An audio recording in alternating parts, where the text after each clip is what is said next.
दोस्तों આજે વાત કરવી છે એક એવા ગામના યુવા સરપંચની કે જેણે પોતાની કુનેહ અને કૌશલ્યથી પોતાના ગામને બનાવ્યું છે વિદેશ જેવું સુવિધાઓથી સજ્જ।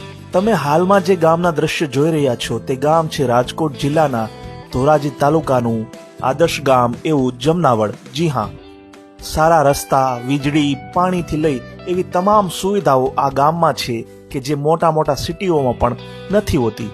અને આ થવા પાછળનું એકમાત્ર કારણ છે આ ગામના યુવા સરપંચ એવા હિતેશભાઈ વાઘમસિંહ।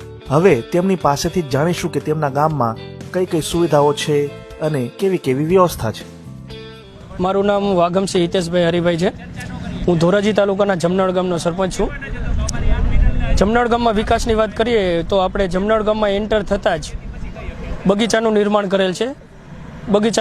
કરેલ છે અને એનું 7 લાખના ખર્ચે આપણે પંચવટી બનાવેલ છે, જે ધોરાજી તાલુકામાં 30 ગામડાઓમાં અને ધોરાજી સિટીમાં આવો બગીચો ક્યાંય છે નહીં। અને ખાસ કે આજુબાજુના ગામડા અને ધોરાજી સિટીના બાળકો અહીંયા અવારનવાર મનોરંજન કરવા આવી રહ્યા છે। અને અત્યારે લગ્નની સિઝન છે તો અત્યારે લગ્નમાં ફોટોગ્રાફી માટે અમારા બગીચાનો ખાસો એવો ટ્રાફિક જોવા મળે છે। અને એની આગળ જોઈએ તો આપણે 23 લાખના ખર્ચે બગીચાની આગળ જ આરોગ્ય ખાતું બનાવવામાં આવેલ છે। અને આરોગ્ય ખાતાની આજુબાજુ જ આપણે 2 ટાવરનું નિર્માણ કરેલ છે, જેનું ભાડું આપણે વિકાસના કામોમાં ઉપયોગ કરીએ છીએ। એની જ આગળ જોઈએ તો આપણે 6.5 લાખના ખર્ચે આંગણવાડીનું નિર્માણ કરેલ છે નાના ભૂલકાઓ માટે।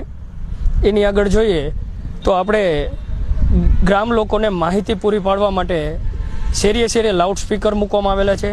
જે કાંઈ જાહેરાત કરવી હોય તે ગામ લોકોને માઇકથી આપણે કરવામાં આવે છે। આગળના તમારા શું પ્રયાસ છે? આગળના પ્રયાસોમાં આપણે ગામ લોકોનો જો સહકાર હશે આપણી પાસે તો ખેડૂતોને આપણે જે વાડીએ ચોમાસામાં જવાના રસ્તા જે ખરાબ થઈ ગયેલા છે એ રેડી કરવા છે, અને ખેતરમાં કઈ રીતે વધારે પેદાશ આવે એની ઉપર ખાસ આપણો ટાર્ગેટ એ છે। એની આગળ આપણે વિકાસના કામો જોઈએ તો 80 થી 85% સીસી રોડનું કામ પૂરું કરેલ છે, પેવર બ્લોકનું કામ પૂરું કરેલ છે। ગામમાં જ નહીં, અજા વિસ્તારમાં, ભરવાડપડામાં અને ગામમાં સરખો જ વિકાસ કરેલ છે આપણે।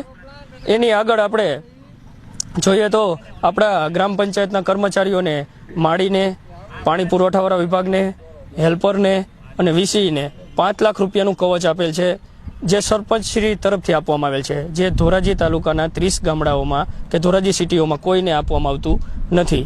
અને પાણીની સુવિધામાં આપણે જોઈએ આગળ તો પાણીમાં આપણે 45